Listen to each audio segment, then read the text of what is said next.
Assalamualaikum warahmatullahi wabarakatuh. Alhamdulillahi rabbil alamin, wal aqibatu lil muttaqin, fala udwana illa 'alal zalimin.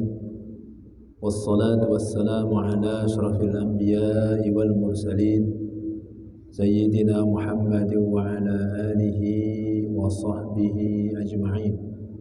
Subhanaka la ilma lana illa ma 'allamtana innaka antal alimul hakim. Rabbi shrah li sadri wa yassir li amri wahlul 'uqdatam min lisani yafqahu qawli. Amma ba'du, Bapak-bapak hadirin jamaah rahmat Allah Subhanahu wa taala.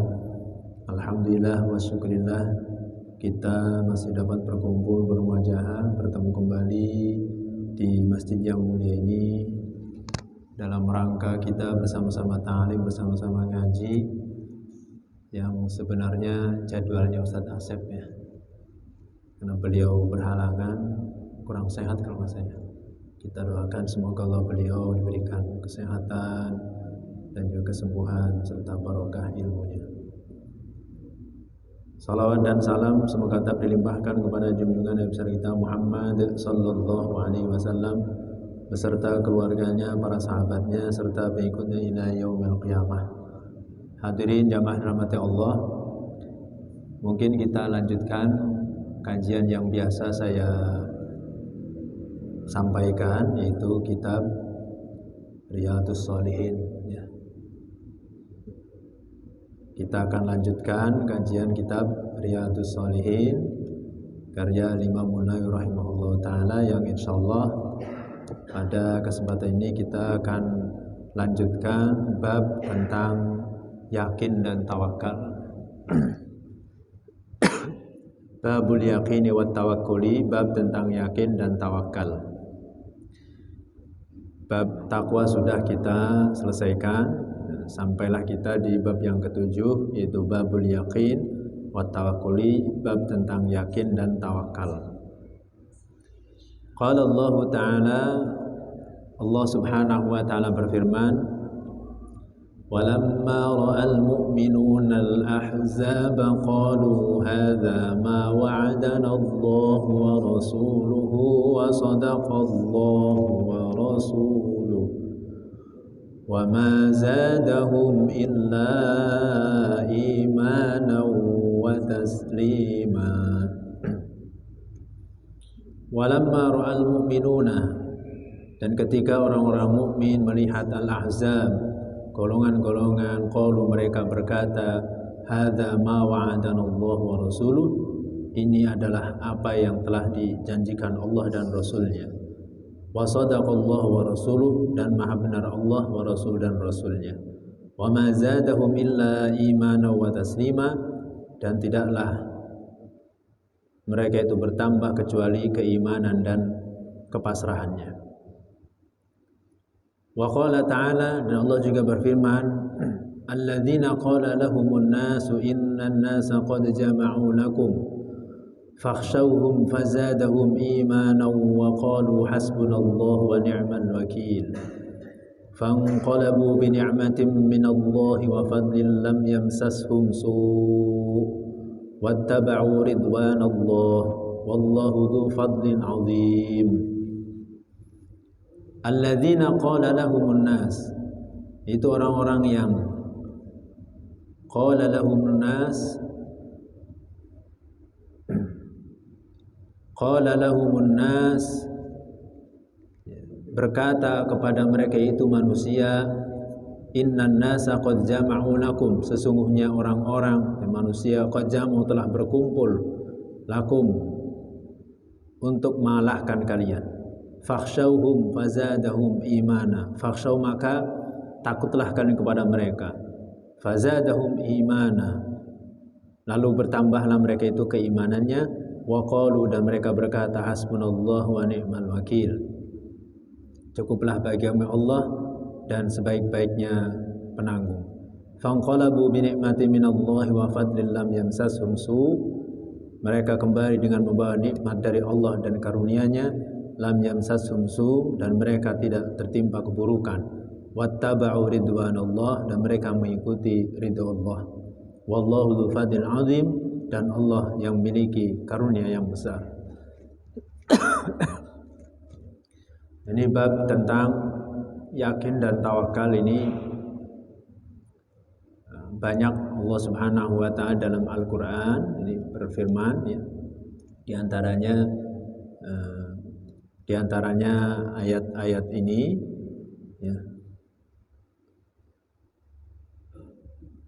Alladzina qala lahumun nas innan nasa qad jama'u lakum fakhshawhum. Jadi ketika orang-orang yang beriman dikabarkan oleh orang munafik terkait dengan pasukan orang-orang kafir yang begitu banyak gabungan misalnya, sehingga orang-orang munafik ini nakut-nakutin, ya, innan nasa qad jama'u lakum fakhshawhum, ya, takutlah kalian kepada mereka, itu pasukan sudah bersiap-siap dengan banyak sekali. Nah, pokoknya nggak bakal menang misalnya, begitu.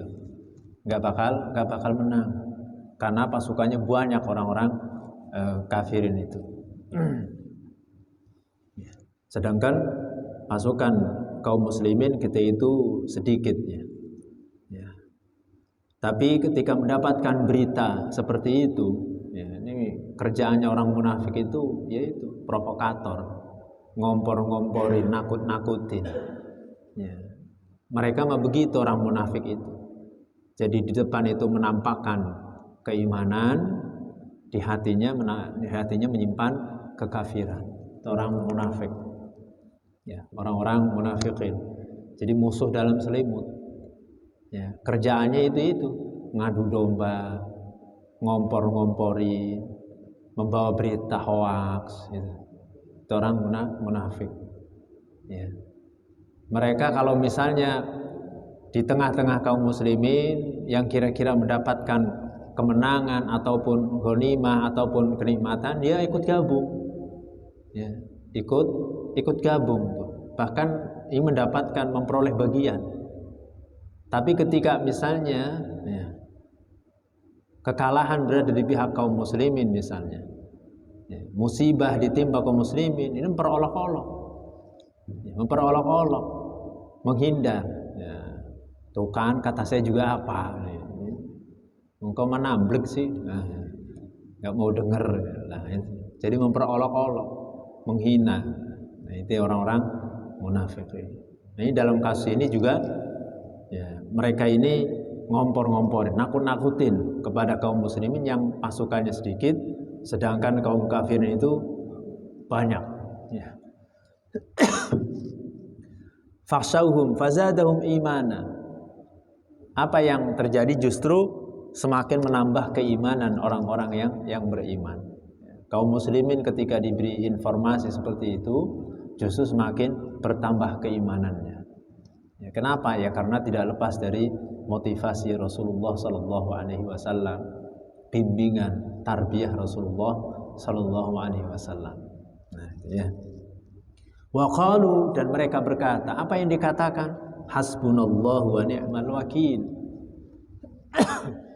Inilah kalimat yang diucapkan kaum mukminin, ya, ketika menghadapi musuh, sekalipun musuh itu banyak, yang mengucapkan hasbunallahu wa ni'mal wakil. Ini kalimat yakin wa tawakkul, ya. Jadi kalimat hasbunallahu wa ni'mal wakil ini adalah kalimat keyakinan dan tawakal kepada Allah. Hasbunallah, cukuplah, ya, Allah bagi kami. Tuh. Jadi benar-benar keyakinannya hanya kepada Allah. Ya. Wa ni'mal wakil, dan sebaik-baiknya Allah itu adalah sebaik-baik yang menanggung. Ya. Jadi sudah pasrah. Nah, inilah jadi kalimat yakin dan tawakul. Hasbunallah wa ni'mal wakil. Jadi berpegang teguh hanya kepada Allah. Biarpun pasukan itu sedikit, ya, kalau sudah keyakinannya kepada Allah, pasrahnya kepada Allah, maka Allah akan berikan kemenangan. Dan itulah yang terjadi dalam perang Badar. Pasukan kaum muslim 313, ya. Sedangkan orang-orang kafir 1000. Nah ini sudah kacoknya berapa itu? Tapi karena keyakinan dan tawakal serta kesabaran, ditambah kesabarannya, ya. Karena yakin, pasrah, dia sabar dalam berperang, kan? Sabar dalam berperang itu bukan berarti menang baik. Sabar dalam berperang itu maju tak gentar, pantang mundur, tidak akan mundur walaupun sejengkal pun. Itulah namanya sabar. Artinya menahan diri di medan perang, menghadapi musuh, tidak takut walaupun musuh itu banyak jumlahnya. Jadi sabar. Sehingga dengan kesabaran itu Allah berikan pertolongan. Karena Allah sebaik-baik yang menolong, karena Allah yang sebaik-baiknya menanggung. Allah turunkan bala tentara dari malaikat, turun dari langit ribuan malaikat, sehingga para sahabat pun ada yang menyaksikan orang kafir itu terpenggal lehernya, tapi tidak ada yang mukul, tiba-tiba mental kepalanya gitu. Ada juga yang terbunuh, entah siapa yang bunuh. Nah, itulah kalau sekarang pasukan berjubah putih. Makanya saudara-saudara kita yang di Palestina ini ya, mudah-mudahan sekalipun mereka itu pasukan di Gaza ya, kaum muslim mujahidin sedikit tidak ada yang membantu, kita bantu dengan doa. Kita bantu dengan doa. Kenapa? Karena doa wasilahul mukminin. Doa itu adalah senjatanya kaum mukminin. Maka mudah-mudahan dengan doa yang kita panjatkan, Allah mendengarkan doa kita dan Allah kirimkan pasukan malaikat dari langit. Ya. Jadi kita doakan, karena kalau kita misalnya mau ikut berjuang secara fisik nggak mungkin, nggak bisa. Ya. Jangankan kita yang jauh, yang tetangganya saja Arab lah. Ya, yang Arab itu Arab Saudi dan Jordania dan sekitarnya itu nggak bisa. Nggak bisa membantu secara fisik, nggak bisa mengerahkan tentaranya masuk ke Gaza, sehingga masya Allah, ya, Gaza dibombardir, ya nggak ada yang bisa membantu, ya, secara fisik pasukan yang mengirimkan pasukan. Makanya dengan cara kita barangkali ya memberikan bantuan, ya makanan, pakaian ataupun ya kebutuhan mereka, obat-obatan. Dan juga doa, tidak kalah penting, doa gitu ya. Ya, maka mudah-mudahan mereka diberikan kesabaran dalam menghadapi musuh, kesabaran dalam menerima musibah, korban yang begitu banyak ya. Sehingga dengan kesabaran itu Allah turunkan pertolongan. Man sabara dufira. Barang siapa yang sabar, maka dia akan sukses. Ya. Oleh karena itu pasukan Tolut, Panglima Tolut ketika menghadapi Raja Jalut yang dolim, yang kafir, Panglima Tolut ini mukmin dan pasukannya sedikit, 313, sama dengan pasukan Badar. Menghadapi pasukan Jalut yang ribuan. Apa yang diminta oleh pasukan Tolut kepada Allah dalam doanya? Rabbana afrigh alaina sabran wasabbit aqdamana wansurna 'alal qaumil kafirin. Ya, Rabbana afrigh alaina sabr, minta kesabaran. Wahai Tuhan kami, curahkanlah kepada kami kesabaran. Ya, berikanlah kami kesabaran dan minta sabar dalam menghadapi musuh. Maka itulah yang dilakukan kaum mukminin, orang-orang mukmin ketika menghadapi musuh. Yang mereka ucapkan adalah hasbunallah wa ni'mal wakil. Dengan penuh yakin, dengan penuh tawakal kepada Allah, sehingga mereka pun sabar dalam menghadapi musuh. Ya, hasbunallah wa ni'mal wakil. Fanqalabu bi ni'matin minallah wa fadlin. Sehingga mereka memperoleh kemenangan. Mereka pulang mendapatkan nikmat dari Allah, mendapatkan karunia, fadl dari Allah. Lam yamsashum su, mereka tidak mengalami kekalahan, tidak mengalami keburukan, ya, dengan memperoleh kemenangan. Ya. Dari kemenangan perang itu dapatkan ghanimah, rampasan perang. Yes, pokoknya fanqalabu bi ni'mat, mendapatkan nikmat dari Allah. Ya. Dan Allah lah yang memberikan karunia itu, memberikan kemenangan, karena Allah dzu fadlin azim. Nah ini seyogianya kita juga menanamkan keyakinan dalam diri kita dan juga tawakal, ya, keyakinan yang penuh kepada Allah Subhanahu wa taala. Dan keyakinan itu penting, ya. Ketika kita beriman, maka harus betul-betul keimanan kita itu harus mantap, harus yakin, jangan sampai ragu. Kalau kita beriman kepada Allah tapi ragu, wah ini bahaya. Ragu dengan agama kita, ragu dengan syariat kita, ragu dengan akidah kita, wah ini sudah tergelincir. Kita harus yakin. Kita harus yakin kepada Allah, kita harus yakin kepada agama kita, kepada syariat kita, syariat ajaran agama kita. Ya, seperti misalnya ya mungkin banyak kita menghadapi pemikiran-pemikiran yang meragukan. Ya barangkali sengaja mereka yang anti-Islam, orang-orang orientalis misalnya, sengaja menyusupkan pemikiran-pemikiran yang membuat kita ragu. Ya, membuat kita ragu, keimanan kita ragu. Ya. Kenapa? Karena mereka menyerang dengan ghazwul fikri, perang pemikiran. Bukan lagi perang fisik. Kalau di Palestina sih iya, perang fisik itu jelas. Nah, kalau di kita umat Islam, ya, yang terbesar di dunia dari sisi kuantitasnya, Indonesia itu paling banyak, paling besar. Nah, ini perangnya bukan perang secara fisik, tapi ghazwul fikri, perang pemikiran. Bagaimana kita disisipi pemikiran-pemikiran yang menyesatkan, pemikiran-pemikiran yang membuat kita ragu. Mereka mengotak-atik hukum Al-Quran, ya, biar kita ragu. Melalui pemikiran-pemikiran yang nyeleneh, liberal, gitu ya.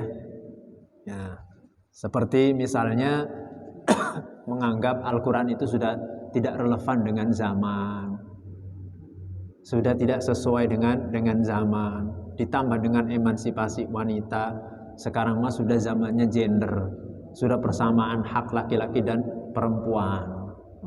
Sedangkan di dalam Al-Quran seolah-olah kaum wanita itu, di dalam hukum Islam juga wanita itu didiskriminatifkan. Nah ini pandangan mereka tuh, ya, pemikiran mereka. Ya. Misalnya dalam hal sholat misalnya, perempuan tidak boleh jadi imam bagi laki-laki. Ya, harus sholatnya di rumah. Kemudian juga dalam hal waris, anak perempuan itu hanya setengahnya dari laki-laki, bagian laki-laki lebih besar dari perempuan. Dalam hal istri boleh dinikahi 4 sampai 4, ya. Giliran perempuan, wanita tidak boleh punya suami lebih dari 1. Tidak boleh 2, tidak boleh 3. Nah ini kan, ini mereka mengutik seperti itu, mengutik-utik seperti itu, biar kitanya tersesat. Biar kitanya tersesat, gitu ya. Belum lagi Nabi Muhammad SAW juga tidak lepas dari hinaan, cacian, makian. Ya. Kenapa Nabi Muhammad itu istrinya lebih dari 4? Istrinya 9, bahkan 11, ya. Sedangkan umatnya kita dibatasi sampai 4. Ini apa ini? Nah kan tuduhan seperti itu menuduh Nabi Muhammad itu ya hiperseks istilahnya. Naudzubillah. Nah ini penghinaan ya, Masya Allah. Ya. Sengaja biar kita ini, akidah kita ini, keimanan kita goyah. Gitu kan, goyah. Terus kenapa kita itu haji di Mekah, ya, muterin Ka'bah? Ka'bah itu apa sih? Ka'bah itu ya bangunan persegi 4 dari batu. Berarti sama saja muterin berhala. Ya, kan begitu, kan sama-sama batu. Apalagi mencium Hajar Aswad. Hajar Aswad itu batu hitam. Sampai berebut, sampai taruhannya nyawa. Dan dikirain perbuatan seperti itu perbuatan konyol, ya, hanya menyerahkan nyawanya. Nah, ini pemikiran-pemikiran yang menyesatkan seperti itu, gitu ya. Oleh karena itu Kita harus tanamkan keyakinan. Ya, kita harus yakin keimanan kita kepada Allah, kepada Rasul-Nya, kepada kitab, kepada malaikat. Rukun iman harus kita betul-betul yakini dengan seyakin-yakinnya. Caranya bagaimana? Ya kita ngaji. Caranya untuk menanamkan keyakinan itu kita harus sering-sering ngaji, mengkaji Al-Quran, isi kandungan Al-Quran, mengkaji hadis-hadis Rasulullah. Ya. Mengkaji Al-Quran tentu harus sesuai dengan tafsir-tafsir yang dijelaskan para ulama. Jangan ngaji sendiri, jangan nafsirin sendiri. Kalau kita nafsirin sendiri, ya bisa keblinger, ya. Bisa sesat, ya. Karena kita kapasitasnya belum sampai kepada mufassir, ya. Belum sampai kepada mujtahid. Boro-boro mufassir, lalu bacanya saja masih belepotan, ya. Nah ini menafsiri sendiri, nah ini sudah pasti menyimpang. Tapi kan ada terjemah, terjemah itu mah bukan tafsir. Tafsir juga ada banyak terjemahannya, tinggal baca tafsirannya. Nah, tetap kita butuh bimbingan guru, ya, dalam rangka menjelaskan isi kandungan Al-Quran, sehingga apa yang ditafsiri itu sesuai dengan apa yang dikehendaki Allah dan Rasul-Nya. Begitu ya. Jadi tidak sembarangan kita mempelajari Al-Quran. Jangan asal tafsir, karena tafsir juga macam-macam ininya ya. Jadi harus yang muktabar, tafsir yang sahih. Nah, ini biar tidak bingung. Begitu juga dengan hadis. Kita pelajari, ya. Pelajari hadis-hadis Rasulullah SAW, lalu kita berusaha untuk mengikutinya, untuk mengamalkannya. Ya, bagaimana tata caranya kita ibadah, bagaimana caranya kita muamalah.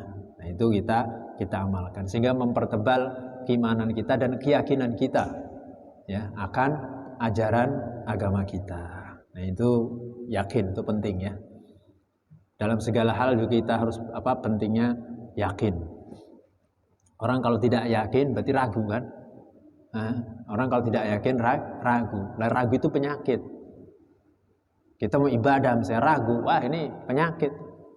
Wudu misalnya Pak, kita wudu, ragu wudunya itu, ya, was-was, ragu nih udah benar betul nih, udah benar betul belum, ya kan?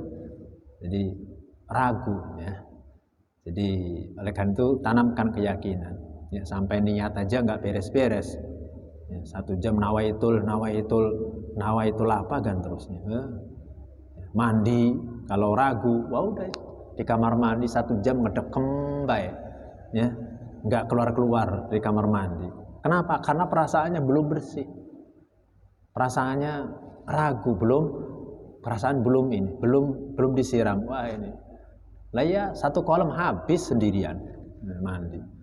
Itu gara-gara. Tapi kalau yakin, sebenarnya kita mandi itu praktis, mandi wajib ya, mandi wajib itu praktis sebenarnya.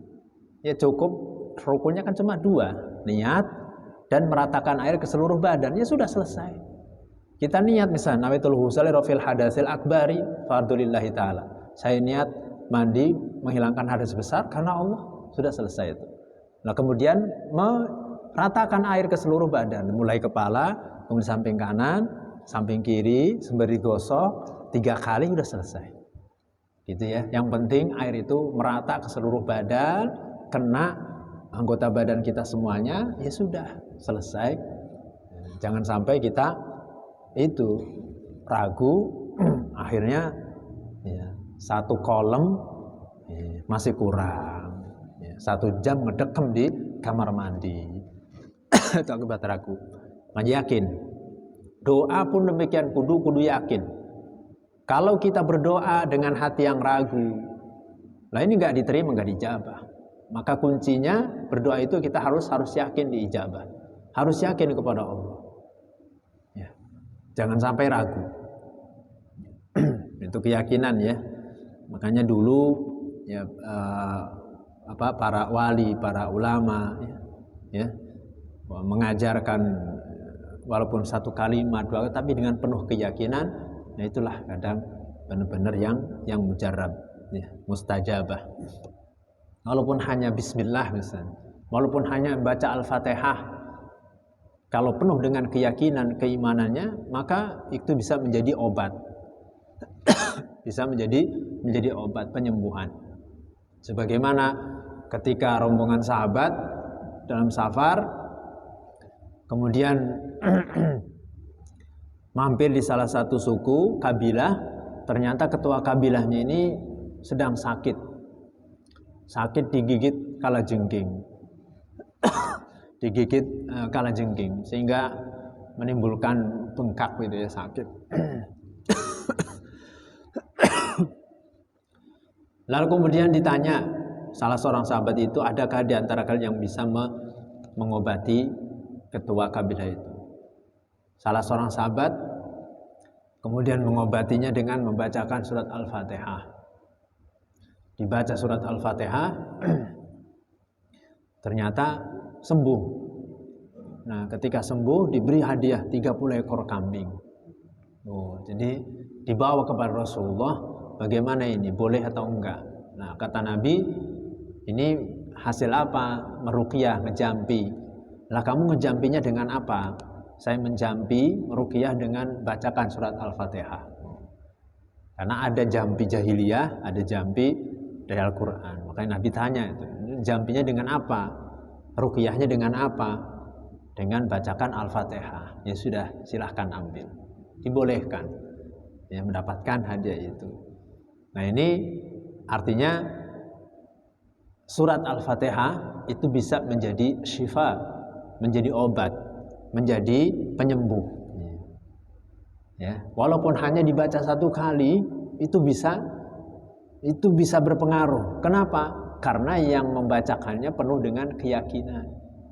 Jajal kalau kita yang baca, ya, sekalipun 100 kali baca Al-Fatihah, ya, disembur pakai air, pakai langsung, ya nggak sembuh, tetap paleng ndas ya. Mis bodrak bae cepet. Bodrak cepet selesai. Lain di ruqyah baca Fatihah sampai berkali-kali enggak sembuh, berarti memang enggak yakin hatinya. Ya, jadi kalau keyakinan itu yang akan berpengaruh ya.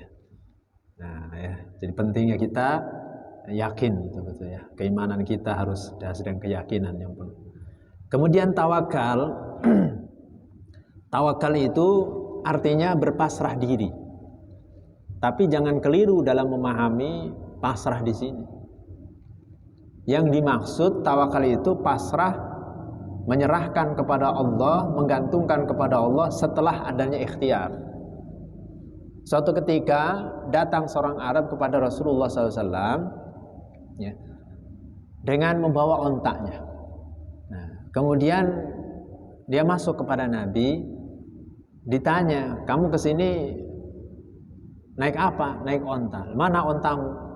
Lah saya biarkan, tawakal ala Allah. Jadi ontanya itu dibiarkan, tidak diikat, wis tawakal. Lalu apa kata Nabi? Aqilha tsumma tawakkal Allah. Ikat dulu ontamu. Ikat dulu ontamu, kemudian tawakal kepada Allah. Nah, artinya apa? Artinya tawakal itu ya setelah adanya ikhtiar. Ya. Jadi keliru ketika kita bertawakal tapi tidak ada ikhtiar. Ini kesalahpahaman ya. Makanya itu ya kita memaknai tawakal itu dibarengi dengan ikhtiar. Misalnya kita ke pasar bawa motor gitu ya. Nah, motornya dititipin ke penitipan gitu. Dikunci yang benar. Setelah itu tawakal, udah kita muter keliling pasar Keranggot misalnya ya. Kalau sudah begitu tenang hati kita. Jangan salah memahami ketika ke pasar bawa motor digeletakin saja, tidak dititipkan, tidak dikunci lagi. Dia yakinlah tawakal kepada Allah. Tawakal kepada Allah. Dia muter ke pasar, pulang-pulang motornya hilang. Barang motor hilang, Lah sudah kelabakan. Ya. Kelabakan puyeng. Mikir motornya hilang, dicari-cari nggak ketemu-temu, sampai lapor ke polisi segala. Lah itulah gara-gara salah tawakalnya. Tawakalnya salah. Kalau kita sudah titipkan, sudah kita kunci motor kita, lalu kemudian misalnya kita ternyata balik, motornya hilang. Padahal sudah dikunci, sudah digembok. Motornya hilang. Nah ini berarti Allah ingin menguji kita sejauh mana ketawakalan kita. Ya, Allah menguji kita dengan musibah seperti itu. Maka orang yang beriman dia tetap berpasrah diri kepada Allah Ta'ala dan husnudzon kepada Allah. Nah, terkait dengan tawakal ini Allah juga berfirman, wa qala ta'ala wa tawakkal 'alal hayyil ladzi la yamut. Dan bertawakallah kepada al-hayy yang maha hidup, alladzi la yamutu, yang tidak mati. Wa qala ta'ala, dan Allah juga berfirman, wa 'alallahi falyatawakkalul mu'minun. Dan hanya kepada Allah falyatawakkalul mu'minun, hendaknya orang-orang beriman bertawakal. Jadi orang-orang beriman itu bertawakal hanya kepada Allah. Itulah ciri orang yang beriman. Nah, jadi hendaknya tawakal kepada Allah. Wa qala ta'ala, dan Allah juga berfirman, fa idza azamta fatawakkal 'ala Allah. Apabila engkau berkehendak melakukan sesuatu, ya, fatawakkal 'ala Allah, maka bertawakallah kepada Allah. Banyak ayat-ayat yang menjelaskan tentang tawakal, wal ayatu fil amri bitawakkuli katsiratun ma'lumah. Ya. Dan ayat-ayat tentang perintah tawakal ini banyak telah diketahui. Di antaranya juga wa qala ta'ala, firman Allah Ta'ala yang lainnya, wa may yatawakkal 'ala Allahi fahuwa hasbuh. Barang siapa bertawakal kepada Allah, maka Allah akan memberikan kecukupan padanya. Wa qala ta'ala, Allah berfirman, innamal mu'minuna alladzina idza dzukirallahu wajilat qulubuhum wa idza tuliyat 'alaihim ayatu zadatuhum imanan wa 'ala rabbihim yatawakkalun. Nah, sesungguhnya orang-orang yang beriman, lagi-lagi orang beriman, ya. Mereka itu adalah idza dzukirallah, apabila disebut Allah, wajilat qulubuhum, maka hati mereka itu bergetar. Wa idza tuliyat 'alaihim ayatuhu, dan apabila dibacakan kepada mereka ayat-ayat Allah, zadatuhum imana, maka bertambahlah keimanan mereka. Wa 'ala rabbihim yatawakkalun, dan terhadap Tuhan mereka yatawakkalun, mereka bertawakal. Nah, ini ciri orang-orang yang beriman ini. Mereka apabila disebut nama Allah bergetar hatinya. Apabila dibacakan ayat-ayat Allah semakin bertambah keimanannya, dan selalu bertawakal kepada Allah. Itulah orang yang beriman. Makanya Rasulullah mengajarkan dalam doa-doa misalnya, agar kita berdoa kepada Allah ketawakalan. Termasuk ketika misalnya kita akan keluar rumah, apa yang kita baca? Bismillahi tawakkaltu 'ala Allah, la haula wala quwwata illa billah. Kan gitu. Ya. Barang siapa, kata Nabi, barang siapa yang membaca zikir ini ketika keluar rumah, hudita wa kufita wa wuqita wa tanahhan syaitan. Ada 4 keutamaan. Maka dia akan diberikan petunjuk, dia akan diberikan kecukupan, dia akan diberikan dilindungi, dijaga.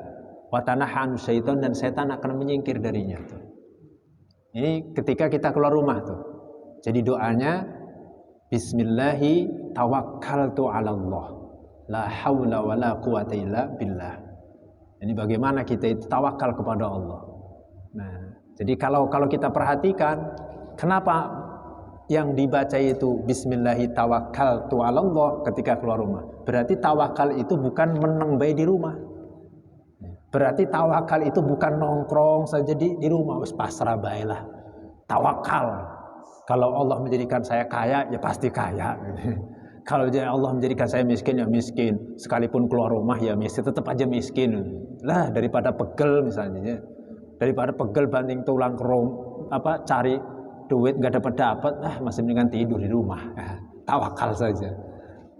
Ini jadi pemikiran seperti itu, pemikiran yang keliru.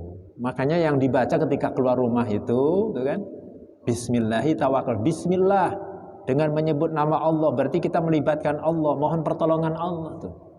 Kita keluar rumah, les pokoknya keluarnya kemana? Jalan aja lah, jangan nongkrong aja di rumah. Sudah keluar mas kemana? Minta pertolongan Allah, Bismillah. Ya. Bismillah itu maknanya huruf bi-nya itu isti'anah, artinya minta pertolongan.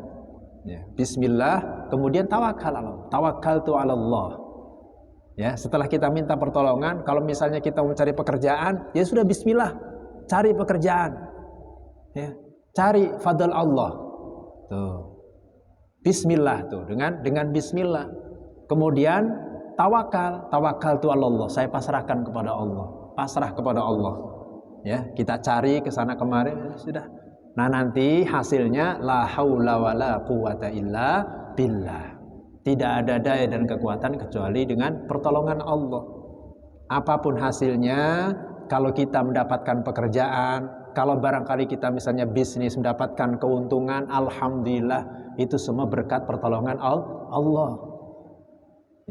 La haula wala quwata illa billah. Pulang kita mendapatkan keuntungan ataupun kerugian, la haula wala quwata illa billah. Itulah maknanya ya.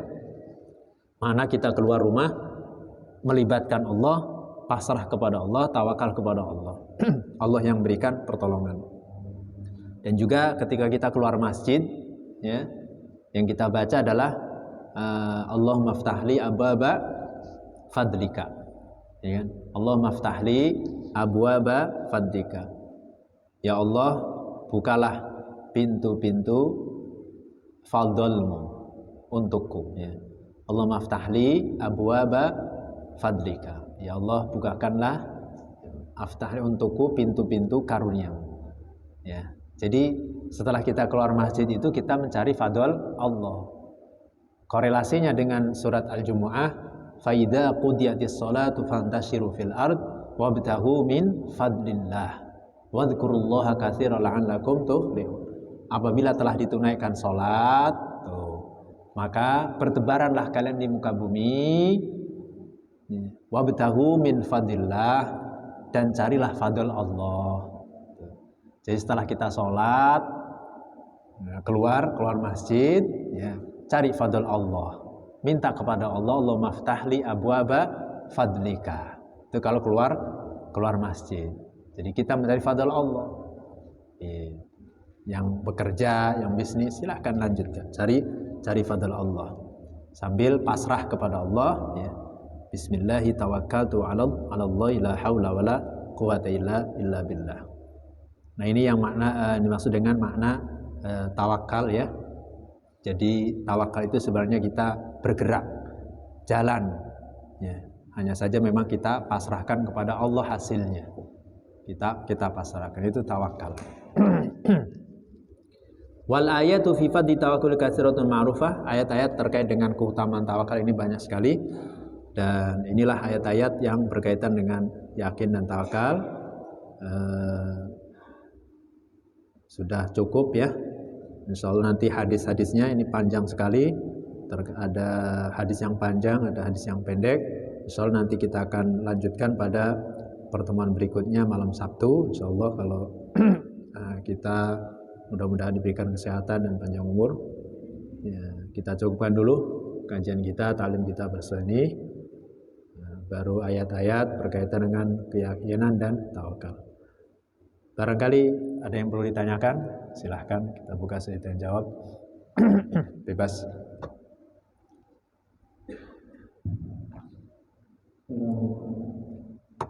Waalaikumsalam.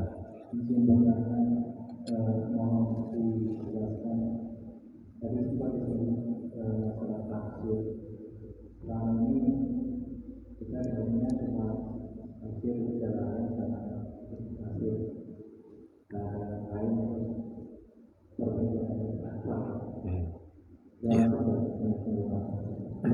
Ya, terima kasih. Jadi terkait dengan tafsir, kitab-kitab tafsir itu sebenarnya banyak sekali. Ya, kitab-kitab tafsir itu banyak sekali karena para ulama tafsir juga banyak. Ada yang dan coraknya macam-macam. Ada tafsir itu sebatas menafsiri secara kalimat. Jadi per kalimat ditafsiri seperti tafsir Jalalain. Tafsir Jalalain itu tidak banyak penafsiran, tapi lebih kepada mufradatnya, kalimat-kalimatnya, kalaupun ada penjelasan tidak begitu banyak. Nah, itu tafsir Jalalain. Itu biasanya tafsir Jalalain ini dikaji untuk dasar, ya, dasar mempelajari tafsir. Artinya yang ringan dulu, yang pendek dulu. Ya. Berbeda dengan tafsir Ibnu Katsir. Memang tafsir Ibnu Katsir ini disebut oleh para ulama tafsir ma'thur, tafsir yang menjelaskan Al-Quran dengan tafsir dengan ayat-ayat dan juga hadis-hadis Nabi. Itu tafsir Ibnu Katsir. Jadi menafsiri Al-Quran itu dengan hadis-hadis dan juga dengan ayat-ayat yang lainnya begitu. Itu Ibnu Katsir dan itu lumayan agak panjang dan itu sebagai tafsir standar sahih ya. Itu ya. Yang artinya sederhana, hanya 2 jilid kalau ini mah. Berbeda dengan tafsir yang berjilid-jilid. Nah, ini banyak juga. Ini kalau misalnya dikaji, nah ini makan waktu yang begitu panjang. Sehingga ya umumnya dalam kajian itu ya yang dikaji itu yang sederhana dulu, seperti tafsir Jalalain, tafsir Ibnu Katsir gitu ya. Nah, baru kemudian yang naik ke atasnya. Itu pun tidak sampai seperti tafsir Al-Qurtubi yang begitu 20 jilid, tafsir Ruhul Ma'ani dan macam-macam. Kemudian juga para ulama menafsiri itu kadang sesuai dengan madhabnya ya. Jadi sesuai dengan madhabnya. Ada juga tafsir Syiah. Orang ulama Syiah menafsiri tafsir itu ya tentu dengan versi mereka. Dan ini juga kita tidak perlu mengkaji mereka. Khawatirnya tadi itu. Nah, ada juga yang memang tafsir rada nyeleneh, liberal. Nah, tafsir Mu'tazilah ada ya seperti itu. Kemudian juga ada tafsir coraknya corak tasawuf yang terlalu mendalam terkait dengan urusan rohaniah, urusan batin. Ini ada juga gitu ya. Jadi untuk pemula, untuk orang awam ini standarnya memang yang tafsir Jalalain, tafsir Ibnu Katsir itu sudah cukup sebenarnya. Nah, sudah cukup. Kalau yang kontemporer misalnya tafsir Munir ya, tafsir Munir, Wahbah Zuhaili, atau juga yang terjemahan misalnya yang ulama kita, ulama Indonesia juga banyak kan, seperti Quraisy Shihab, kemudian Buya Hamka punya tafsir Al-Azhar. Itu Buya Hamka berapa jilid itu? Ada 10 jilidan lah ya. Kemudian juga Quraisy Shihab ada 15 Al-Misbah, tafsir Al-Misbah. Tidak masalah untuk membaca-baca sebagai referensi gitu ya. Gitu. Yang penting hati-hati karena tafsir itu juga ada yang nyeleneh gitu ya. Ada yang nyeleneh. Artinya seperti nyelenehnya kadang ada tafsir-tafsir yang memang penuh dengan Israiliyat. Nah, ini kan cerita-cerita Bani Israel, zaman Israel, jadi disebut Israiliyat. Nah, sehingga ini dipermasalahkan oleh para ulama tafsir. Ya. Oleh karena itu para ulama mengkategorikan tafsir Ibnu Katsir itu tafsir yang baik, tafsir Jalalain juga tafsir yang baik. Itu sudah cukup insyaallah. Ya. Turnuhun, Pak. Yang lain barangkali. Ya, waalaikumsalam. Teran. Waalaikumsalam. Sekarang lagi musim kajian live streaming. Apa itu? Hah? Tapi live. Oh iya. Oh, live streaming ya. Itu hukumnya dan pahalanya setara atau tidak? Oh iya. Ya. Waalaikumsalam. Ya, terima kasih. Ngaji itu sebenarnya bisa di mana saja, ya. Bisa secara langsung ataupun tidak langsung, maksudnya melalui media. Ya. Hanya saja memang yang namanya media, ya, yang namanya media itu kan bisa saja terjadi gangguan, gitu ya. Mungkin sinyalnya putus-putus, apalagi kuotanya habis, nggak nyambung sama sekali kan, kayak gitu ya. Sehingga ya artinya kalau media itu misalnya live streaming, sama saja kita ngaji, tidak masalah. Sama saja kita ngaji secara online gitu ya. Nah, namun demikian ya kita jangan memfokuskan pada online saja. Alangkah baiknya tetap majelis ilmu kita datangi. Ya, seperti misalnya di masjidnya ada pengajian, kita datangi. Ya tentu dari sisi pahala, dari sisi ganjaran berbeda. Kenapa?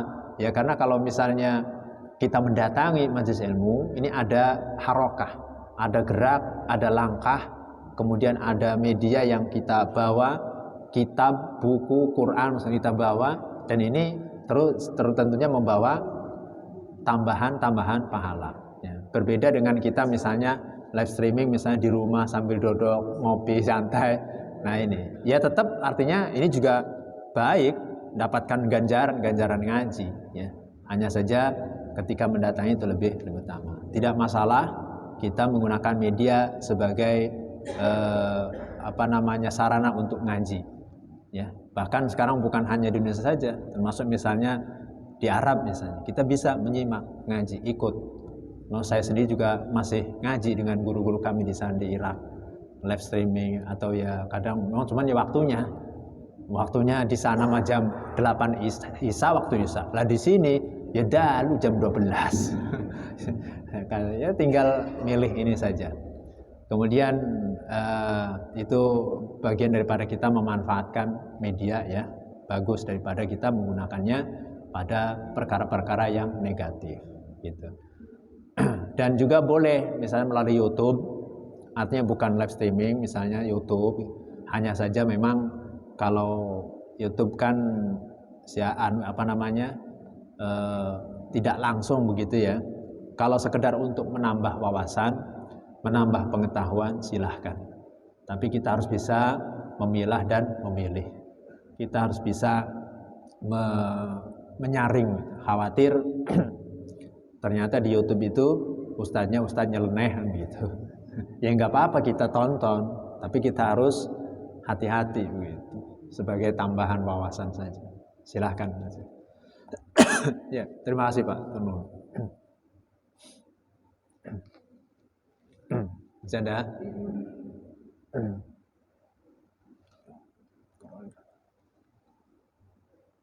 Sampun ya, cukup.